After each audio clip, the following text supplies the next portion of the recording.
Welcome to From the Ashes, the Dungeon Crawler Network podcast all about Ashes of Creation by Intrepid Studios. Bear witness to the rebirth of the MMORPG genre from the ashes of an industry that's left the gamers behind. I am Aggelos, and we are back for another episode. I apologize a little bit ahead of time. We did not have an episode last week, and that was kind of due to the fact that I had zero energy. If any of you guys are within our Discord community, which you can do by going over to dungeoncrawlernetwork.com and clicking the join Discord, you'll know that I've been talking about that I just recently received a new job where I am one of the manager of an IT department now. And last week I was just exhausted. First week on the new job as a manager there, and I was tired. It wasn't happening. Yeah. So, apologize for that, but we are back this week, and we've got a fun show for you guys. Storms, how are you, buddy? I'm doing awesome. How about yourself? Always doing good. Be awesome if my Khajiit would, stay off my desk. Telling you, my dog keeps hearing stuff outside, so I must be looking for your Khajiit. Definitely. Yeah. Well, maybe she'll stay off my desk. We'll see how it goes. I don't really know. But how was your week? Oh, good week, great week. Got the PAX merchandise coming in, then looking forward to that, getting ready for that. Looking on some of the Ashes sites, look what's coming out with the cosmetics, and interesting. Some good theories coming out of that. Mm-hmm. How about you? Well, sleeping. That's pretty much been it. And of course, getting ready and talking about this show, which we are going to jump into. The reason why I think this is going to be a fun show is because we got a good bit of news, and we're actually kind of moving into what our standard format for a podcast was, which I'm really excited about being able to talk about. Because our normal flow of shows, if you've ever seen our shows before, they tend to have certain segments that kind of fit together. And as we're progressing further and further into development, the show's becoming more and more structured like our other shows were, and that's just comfortable for me and hopefully more enjoyable for some of our listeners. With that being said, I am in the process of kind of revamping the show a little bit and changing some things around thematically. So you may actually see that here in probably the next episode or two. Hopefully you'll enjoy the new kind of theme we're going to be going for. I'm really excited about it, and we'll see how it goes. All right, Storms, let's go ahead and just jump right on into the Ashes of Creation news. We've got PAX East, right? They're coming up. Oh, yeah, we do. And you know what? We just talked about this pre-show, and I totally forgot to do stuff in this show. Didn't I? You did. All right. Totally forgot. All right. Well, remind me at the end of the show. We'll do it at the end. I need a reminder. It's like... Yeah, I need a reminder. There you go. Yeah. Catch an alarm. All right.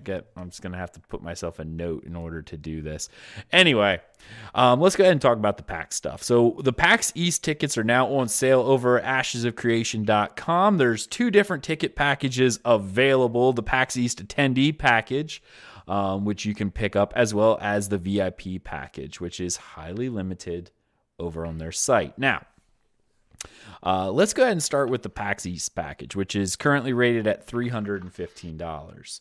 Okay. With this package, it's actually kind of neat because when you first look at it, it's a little bit more expensive, but it's actually not by much because it's a 4-day attendee badge. So you'll get in, I believe, all the days because it's all 4 days, as well as you're going to be getting all of the cosmetics that we're going to be talking about later, which includes the Boston Terrier pet, the Tea transport ship, the Gateway Mantle home decor item, and the character costume. So it's actually kind of bundling that together with the ticket price. And if I remember correctly, the ticket price, I forget how much the ticket price really was. Well, to me, I thought it was $180. Was it $180? For all 4 days, yeah. For all 4 days? Okay. Right. Oh, so I see. I'm not thrilled, at least my first initial reaction to that one, because to me it looks like, unless there's something else that we don't know about, right?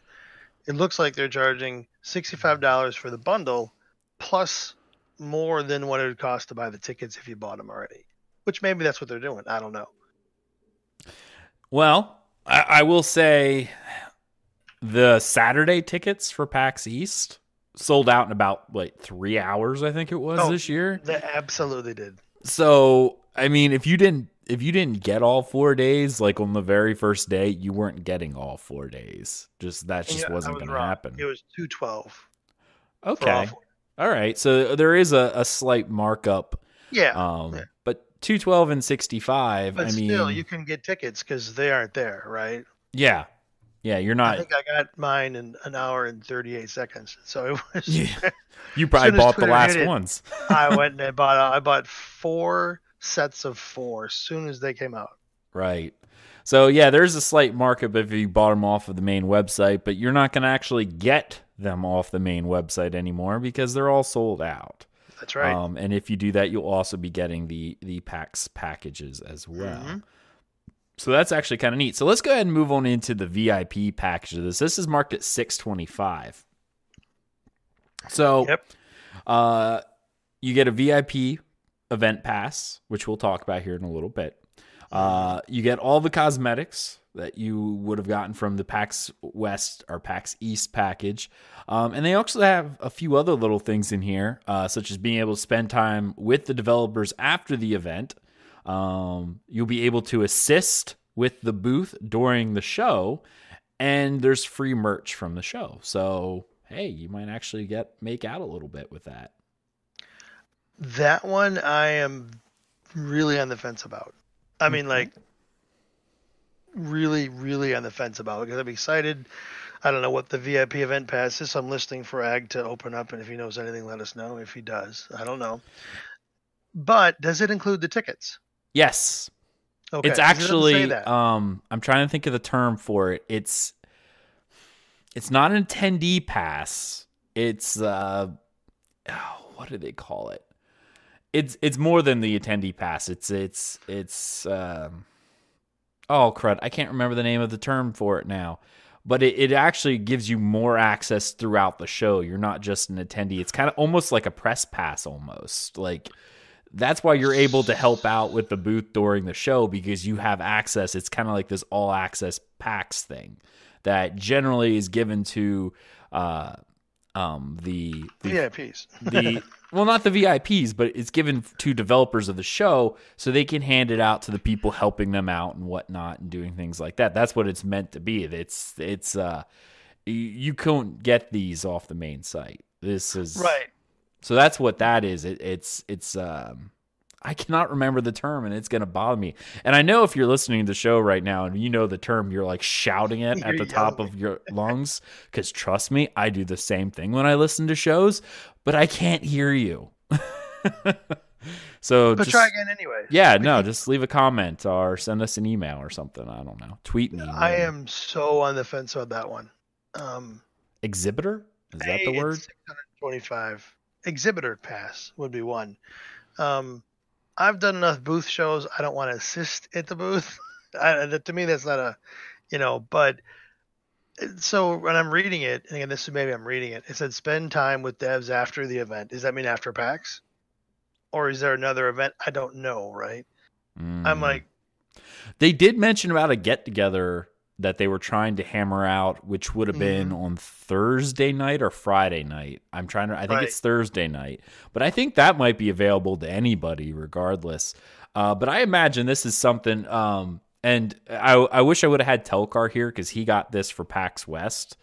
And he did get to hang out with the developers quite a bit. I mean, not even kind of like after the show kind of deal. Was able to set up an interview for me because I was not at that event. So he set it up and got all that stuff together. So yeah. I'm really close to that. And really close to that.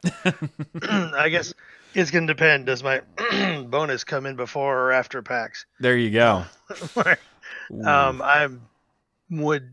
first one I'm not too hyped about. I would definitely get the exclusive cosmetics. I'm gonna order that without possible, but man, this one is like so close to wanting to do that. Yeah, I'm telling you. Well, I mean, we'll see how that goes. You're part of the show anyway. Maybe that'll toss some weight around. Just be like, hey, Hey, co-host on that Ag show. said I was here, right? Ag said I was here.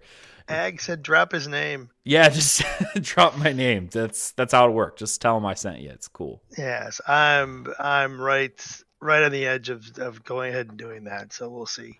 Nice. It's about half the cost of what I'm going to get for a motorcycle. So when I sell that, maybe that'll cover the cost. Well, there you go. You just got to hope it sells in. I got a bite on Saturday morning. We'll find out. So we'll get the package. You got 2 weeks essentially. I know, right? 2.5 weeks. Get moving. Right. I really do like the cosmetic stuff. I'm going to slide into that. I liked those pieces of it. Yeah, we're going to go ahead and move right on into that section, which is they did release the new PAX cosmetic pack as well. So I'm going to go ahead and pull them up individually as soon as I get that working here. But of course, the PAX cosmetic, as we mentioned before, has, a home decor item, the Boston Terrier pet, costume, and a ship. Let me go ahead and pull one of these up here real fast. Go ahead and. When I first saw that home decor, I'm like, oh, but that goes on my shelf.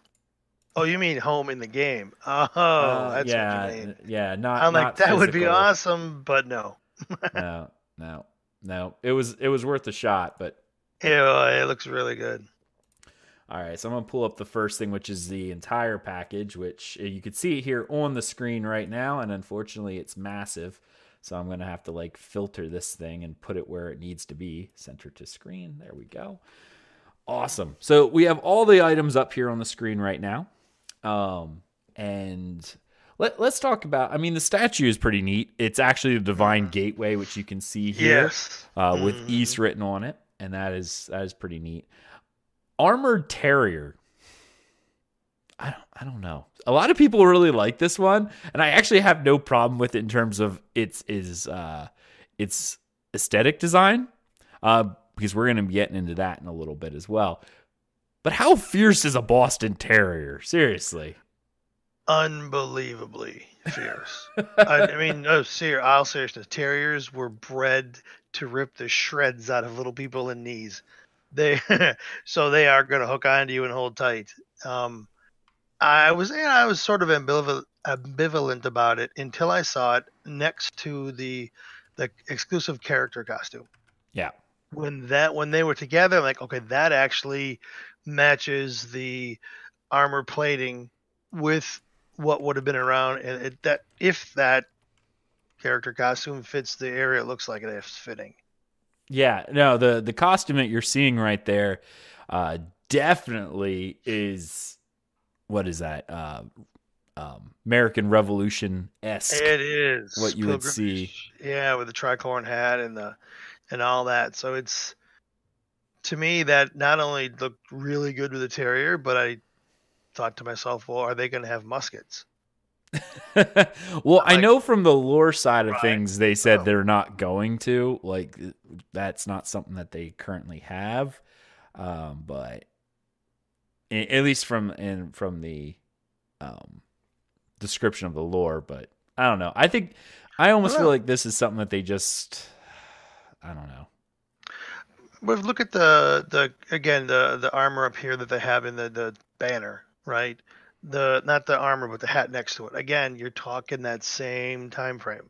Mm-hmm. So at least for the human side, I think they're looking for a specific look.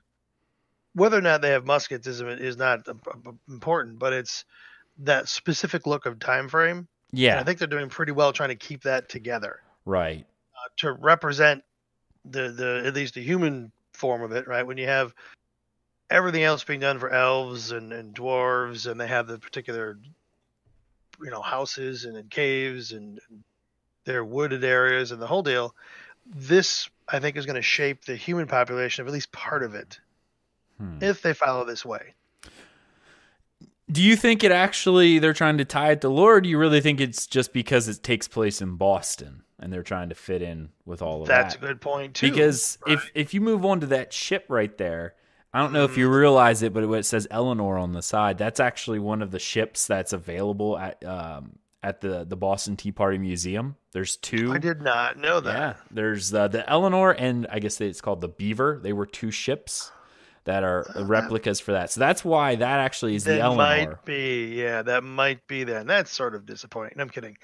I don't know, right? That's true. Had not even thought of that. Maybe that's what they're going for, because that would fit that look. Yeah, I think that's what I think this is more just a nod at the fact that PAX East is in Boston, so they kind of pulled in the Boston with a time period that would make somewhat sense. That makes a lot of sense, absolutely. Because that ship right there, Eleanor, is one of the ships at the Boston Tea Party Museum. I did not know that. Mm-hmm. Well, without question, I'm going to buy that the add-on bundle. I think it's great. But I might buy the ship. Right. I'm a history nut, and I love that kind of stuff. So the ship I may just buy for the fact that it has a little bit of that historical. That's pretty. I did not know that. That's pretty neat. Yeah. If you notice, though, the pocket watch and the other bundle is also along that time frame as well. That's when they started pocket watches. Well, I think the pocket watch in that bundle, when we go to talk about that, I think that just represents game time.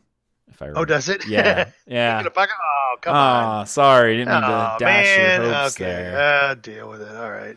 All right. Let's go ahead and move on into the next thing. So I'm actually really curious how many people are going to be purchasing the PAX East bundle. I mean, I have the West bundle.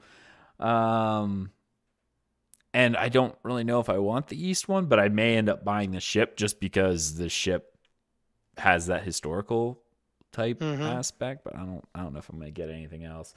All right, so let's go ahead and pull up the next thing here, which is going to be I'm doing this all within my recording software now, so that way when I'm messing with my new video editing software, I don't have to do it again. There we go. Got to put that on the screen and make sure that it is centered. There we go. All right, so just like last month, they had the new packages, the Wayfarer, the Expeditionary, Voyager, and Intrepid packages that have come out for this month. And right now, you'll see the concept art for the Wayfarer package, which is the $75 package. If you pick that up, you gain access to Beta 2. You get 2 months of game time, hence the stopwatch to represent time. Got me excited. I know. $25 worth of Embers, which is their in-game marketplace credits, which is represented by the coin. But you'll see the Mask of Affection, which is kind of what you're seeing right there on the screen. That is the facial feature. Because remember, each one of these packages, they have several cosmetics they're releasing every month. A facial accessory of some kind. Last month, if you remember, it was the gemmed eye patch. They do a pet, a homestead skin, a costume, and a mount. So that's kind of if you got everything. So this is the $75 Wayfarer package. Let's talk about the mask. I mean, it came out in March, but I know this is probably planned ahead of time, but they had the store issues. So February kind of ran twice as long, right? Yeah. But this is thematic for February. And everything we're going to see as we examine these is Valentine Day-ish. Don't you agree with that? I mean, the swans and the mask, absolutely. But this mask, I mean, I kind of like it. It kind of reminds me of Guild Wars 2 with the Mesmers, because they have those. It's a masquerade mask, but it's only a half mask, so you can play Phantom of the Opera or something. So, all right.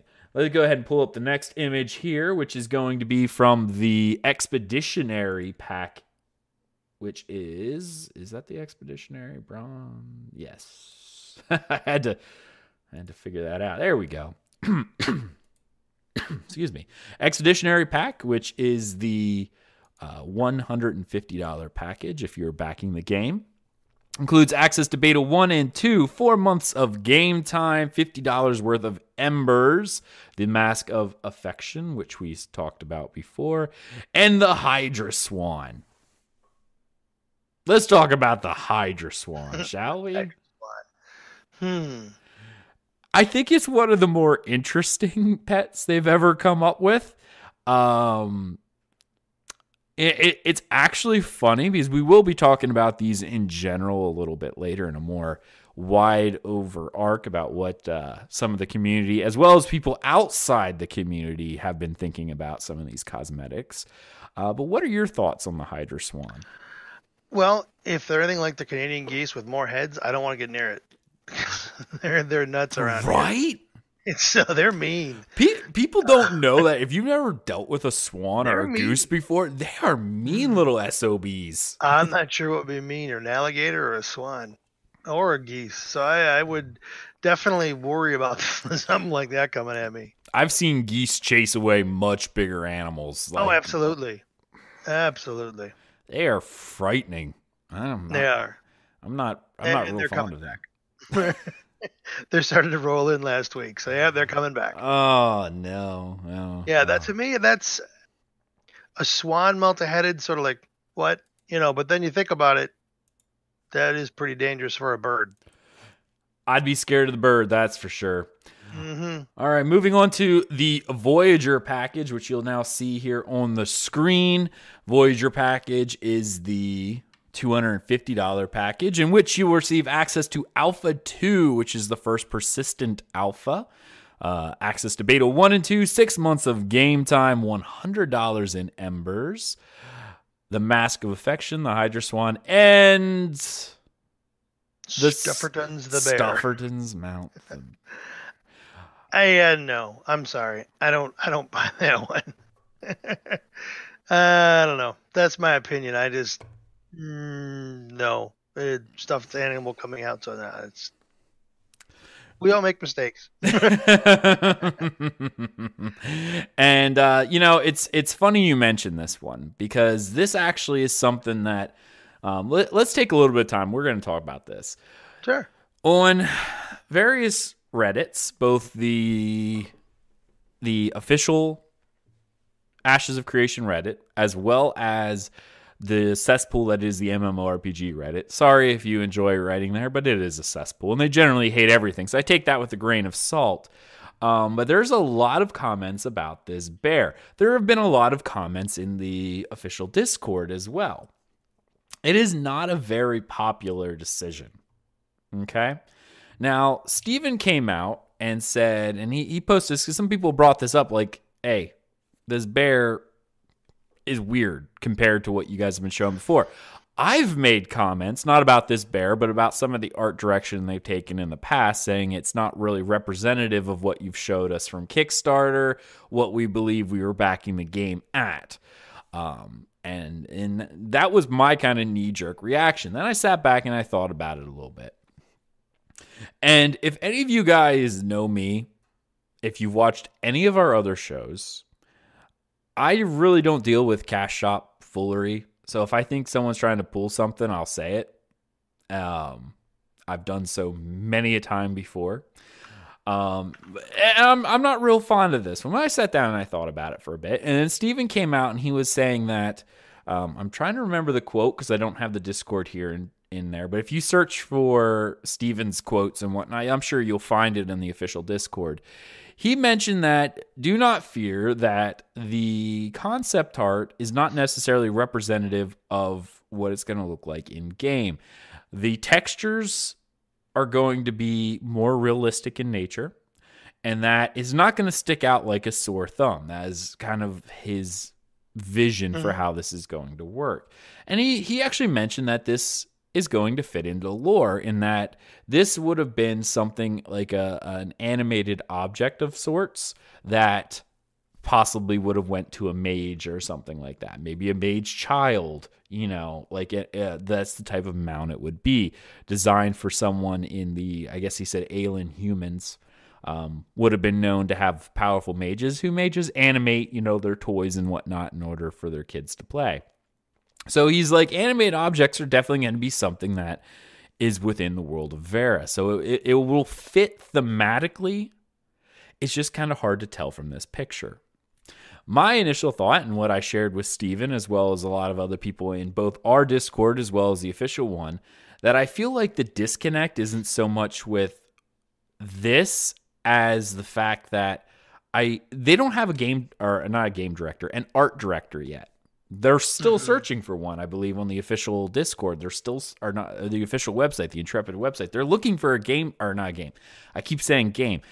An art director. I don't think they have art direction. And that's, I know Steven approves a lot of this, and I'm sure he has it in there, but I'm sure Steven will be the first to tell you he's not an artist. I don't know. Maybe he paints in his spare time. I don't know. Maybe I shouldn't speak for Steven. But I know he approves a lot of things. But I get the idea that it's kind of okay, that'll work. We'll flesh it out later. Just get it out there, right? That's the kind of feeling I'm getting, because let's be candid and go back and look at any of the concept art that has been released for any of the stuff, whether or not you thought it was cool or not. The specific art style does not set with what was in what we've been shown so far. Even so much as look at the necromantic set, That one pretty much no one complained about, right? And yet the art style of those things, if I saw those, if they were recreated pixel by pixel into Ashes of Creation, I would probably have a problem with them. They tended to be fairly cartoony, a little over the top. We've seen that in concept art before. That I think they showed us a few concept arts earlier in one of their most recent live streams where it was just very elaborate, and elaborate in not necessarily a functional way, in a very high fantasy way. And I don't think it would fit with the way that they're designing the game. I don't. Do you agree? No, actually, absolutely. And I didn't remember the necromantic pack because I would have bought it. But anyways, I just pulled it up, right, from when it was, and that looks a little less cosmetic-y, right, like concept art-ish, than the bear. When you look at the bear, so with and the interpretation that you have of the bear being concept art, and there'll be something with animated objects, that actually makes a lot of sense. It's hard for me to mesh totally when you've seen what's come out in their Dunheim dungeon, and then to see this bear, right? So I'd want to see the front end bear to see if it comes out. But then again, thinking about other MMOs and look at the way they do holiday themes, it's not always as well thought out as that would be if that's the way they're going. Right. So to me, they throw things in that don't make any sense. But this, walking through that explanation, makes sense. I'm still like, I want to see it, right, before I believe it. But I could see how that would work, and I could see if you don't have a musket jet of electricity, you haven't made that transition over. Animating an object for a child would be a way to provide entertainment, just like something else. An electronic toy now, it'd be the same situation. That would work. Yeah. So that actually makes a lot of sense. I'm not as worried about it, I guess is the word. This is when I first saw it. Yeah, I mean, in terms of actual setting, I'm still a little But let's actually go back and talk about the Dunheim dungeon. All the stuff they were fighting in there were animated armor. Oh, absolutely. Right. But that had a more martial aspect, whereas this would have been more... It was more polished. Well, it wasn't concept art, right? Well, yeah, that too. It wasn't regular art. It wasn't like... I don't think they're saying that's the final art. But it's not concept either. It's taking the first stage from concept to your first, set of... Probably more like the fourth or fifth set of models. Right, and you've animated those models, and you've animated the visual effects. When you do that around that bear, I think that could actually get scary if they're not careful. Right. Right. That bear walking around could be a different thing. So I think if they're really careful about it, it would work. Right. I understand the explanation. It makes sense. I want to see that flow through. Right. I want to see some of this move forward. Right. And I think a lot of that's going to come when we get an art director for this, because. Again, there's something that they call... I had to move my cat yet again. Dang, I want that necromantic concept. I like that. Sorry, go ahead. No. The concept that I was going for here is... while every single one of these, I'm not saying they're not skilled, because oh my goodness, their artists are skilled. So don't take this in that way. So I know a lot of people out in Intrepid listen to the show. So shout out to all you guys. You guys are all individually skilled amazingly. You're way more than I can ever do. So let's go above that. But as most artists probably know, they tend to have their, what's in their own head, and then they let it flow into what they create. What an art director is going to do, and if any of you guys have worked with art directors, know that they kind of set what they call a style guide in place that you follow. They'll come in and say, everything has to be to this. I mean, you could actually do this in anything. Both Storms and I are from an IT profession. We do with IT policies and procedures. What do they do? They dictate how all of our stuff are going to be set up. Anything that new comes in has to follow what policies and procedures we've set up to work in our environments. It doesn't matter. It's not all free will and anywhere you want to go kind of deal, because we have certain policies in place that say this is how things have to be set up, or else they don't go in our environment. That's what an art director is going to do. They're going to say, okay, we know you're all very creative, but you need to fit your creative vision to match this. If it doesn't match this, it doesn't go in. And you'll see that from piece to piece, any piece of art. If you go on the site and just look at any of the concept art, some of it matches, and you can kind of tell all of it that matches is generally probably from the exact same person. And then maybe there's someone else who did something, and there's just a wide range. Some things kind of fit, some don't. I mean, some stuff that's been shared on Discord looks very different because maybe a different artist did it than what we've seen in the past. Again, that's that wide range, that wide spectrum of skill sets, that wide range of creative freedom, and they bring it into whatever they're creating, and it could be anywhere. So if there's an art director listening, I think they could definitely benefit from that. Yeah, and I want to make sure everybody understands. I'm not being critique in a mean way, right? Trying to slash these down. I really like it. I really like the way they're heading. It's just like you had said, we need some policies, some rules, some guidelines for everybody to stay within as they go forward. Right. Whether it's, I mean, I'm sure they have an architect, right, that goes around their code and different things like that. They need an architect for their art to make sure it stays within the grouping of what it needs to be, and that's the job of the overarching art director to do, because each individual person may be running at full speed doing what they're doing.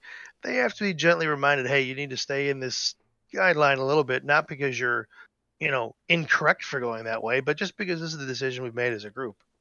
So that's a tremendous thing to realize. If that isn't there yet, there's going to be some little misses until they sort of get somebody to shepherd them through that process. Right. And we may actually see some of these things come into their own, because these things aren't going to get modeled till near the very end of the game development anyway. And hopefully by then they'll have, I keep saying we. I mean, I've invested quite a bit into this, so we'll just say we for right now. They'll have an art director that will be able to funnel all of these creative visions into one cohesive theme. Absolutely. And that's what they need. And it's not super obvious, but just a little bit around the edges. But I think it's it'd be a great thing and any organization of that type has to have that, and that's a good thing they need to fill. Right. Yeah, I know a lot of the comments being made tend to favor, and I specifically remember one of them is they made comment, this is something they would see in some Asian free-to-play MMO. This was something they would expect to see in that. And I think that's kind of what drives people to go, this doesn't really fit for me. Yeah, I could see it if it was just like this going into the game, right? When I played Neverwinter Nights, sometimes I'm like, this is a little look that I'm not quite happy with. I think this concept art as it is could lead that way. But being and seeing other things like the Dunheim Dungeon, which I have got to play, I can see them going the right way with this and how they're going to figure it out. Right.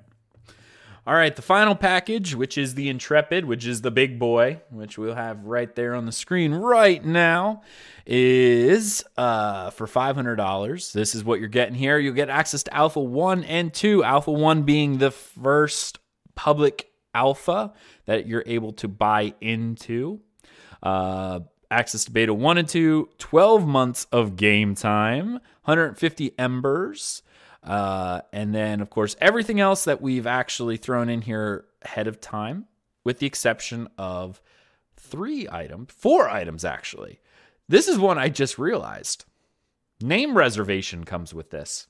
Mm-hmm. So if you've enjoyed having a specific gaming name that you had for a very long time, this may be something you may have to pick into if you want to get ahead of everyone else on day one. The other stuff that we have on here is the Harmony attire, which you'll see right to the side there. Is that the wedding clothes? Yep, the wedding clothes. Now, if you look at this, I know it sort of fits with the Boston one, but you could see there is a little bit of a different. This is more Renaissance-esque than colonial. You're right. A couple hundred years prior. Yeah, a couple hundred years prior. Yeah. A few generations may have passed. Just a couple. But overall, I actually kind of like it.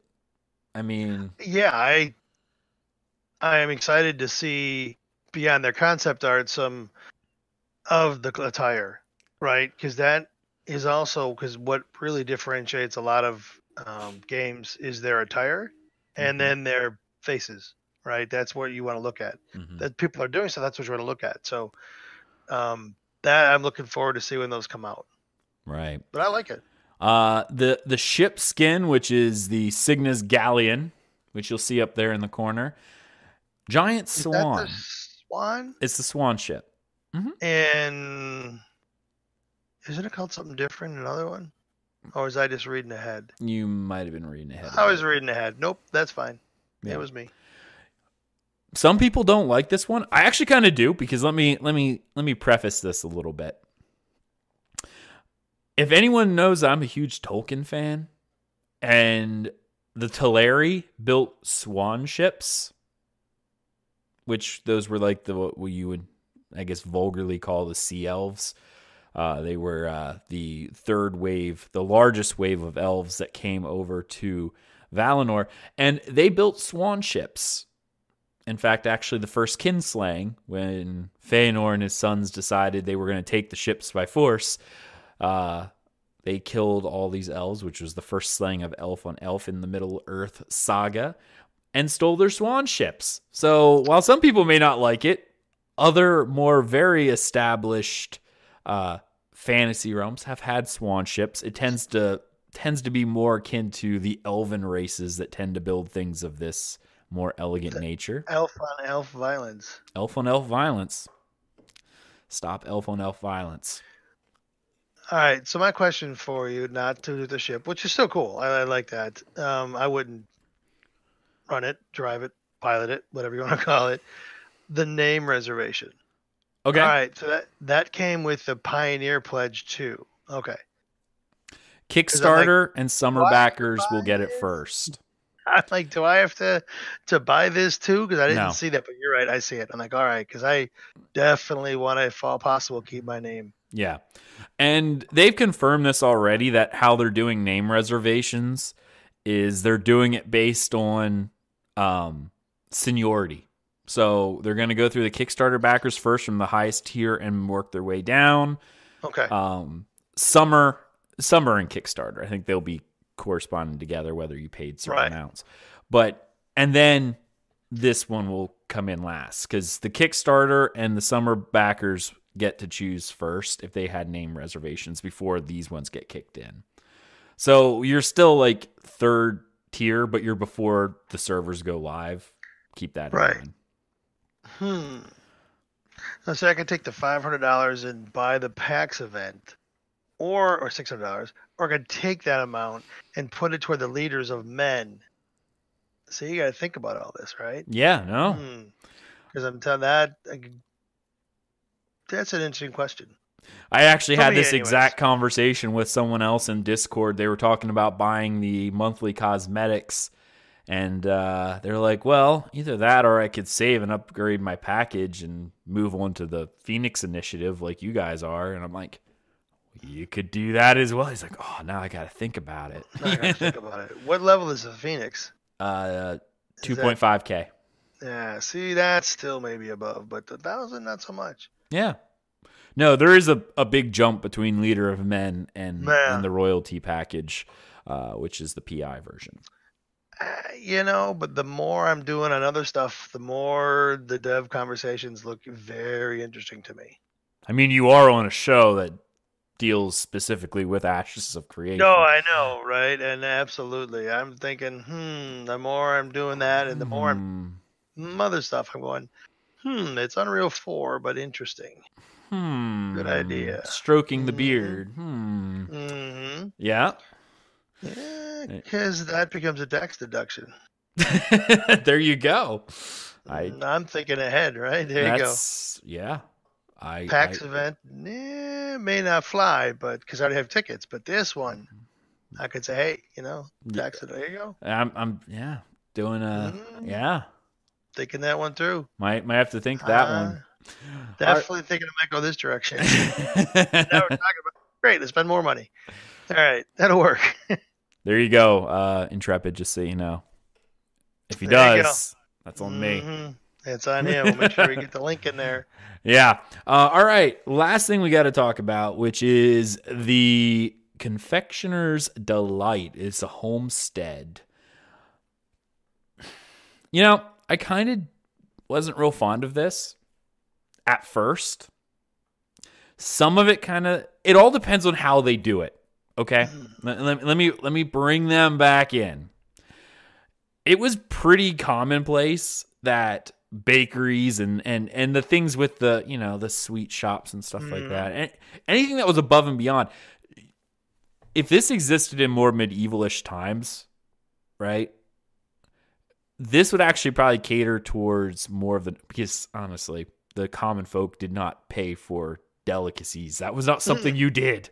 This was something more akin higher on the social ladder. So having access to brightly colored paints and whatnot to kind of bring attention, like, oh, I cater to the higher end. Yeah.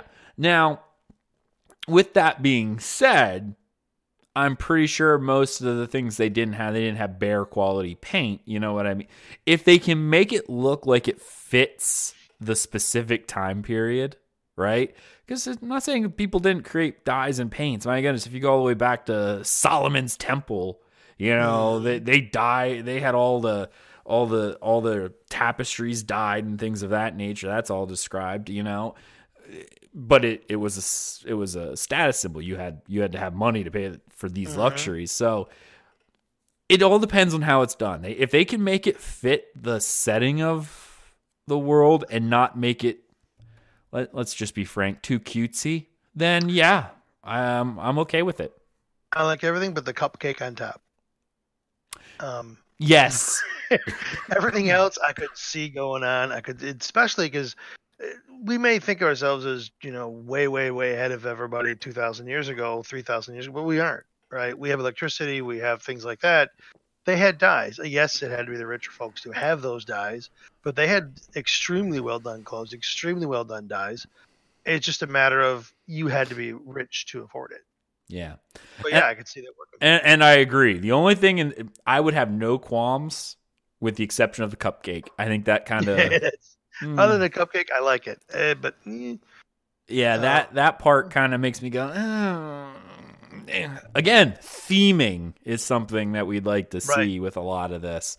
And that and the concept art tends to break the theme a bit. So I'm curious. Yeah, and concept art sometimes does, though. If you look back at some of the concept art in the books that I've been collecting, right? Yeah. It definitely went a little astray at times. Then they curtailed it back in and got it to work on their guidelines. Oh, I agree. Like, it's. I'm glad you mentioned that because I know I said it in the chats before that concept art, there's not a lot of games where I really enjoyed the concept art.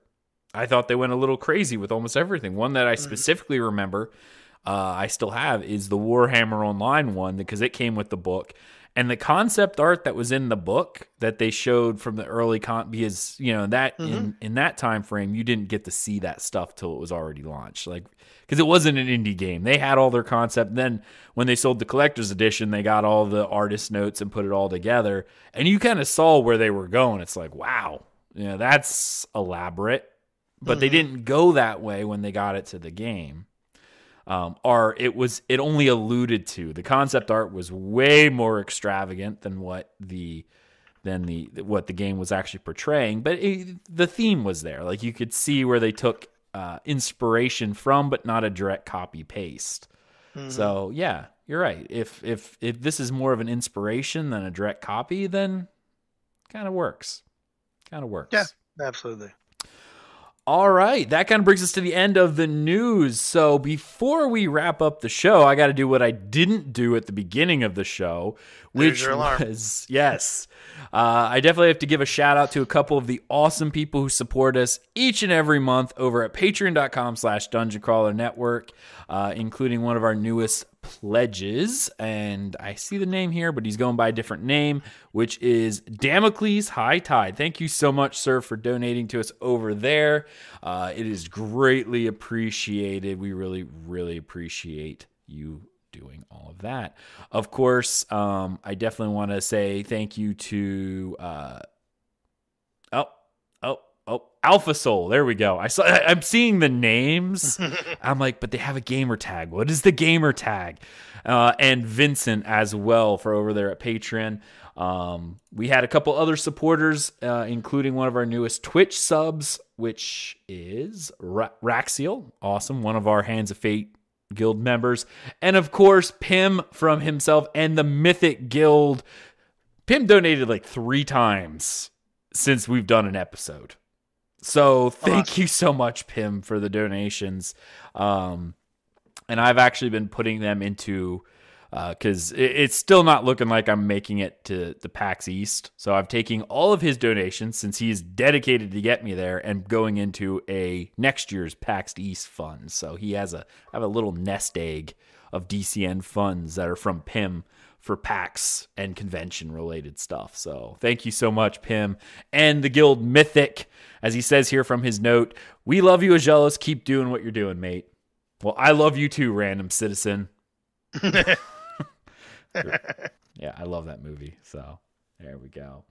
All right. Oh, also, we had 2 5-star reviews, actually 3 5-star reviews on our iTunes that I definitely want to give a shout out. If you give us a 5-star review over on iTunes, please let us know. I checked the North American side or the US side, but if you're from another country, let me know. Send me a message, a tweet saying I left your review, and I'll look at it. iTunes does not make it easy to see your reviews from other countries if it's not your main store, so it's very difficult. But if you did leave a review from another country, let me know. I would love to read it. But we actually have 3. One person only left us a 5-star review, so we see that and we appreciate that. But we also had 2 others. So I'm going to pull this over here so I can actually read these reviews from iTunes. We got a 5-star review, fantastic, from Skylark Now. Great host and well thought out discussions. Audio quality is really good as well. Much better than any other Ashes podcast out there. Can't recommend enough if you are looking at this game. Wow. Appreciate that, Skylark. Awesome. There you go. Thank you. And also 5-star review, stunning, from Gumnoth. The show is outstanding. I stumbled across it on episode 36. I'm now 20 episodes deep, and I don't regret it at all. I even found my guild. Shout out to Vengeance and Sinbad. Hey, there you go, mate. Awesome.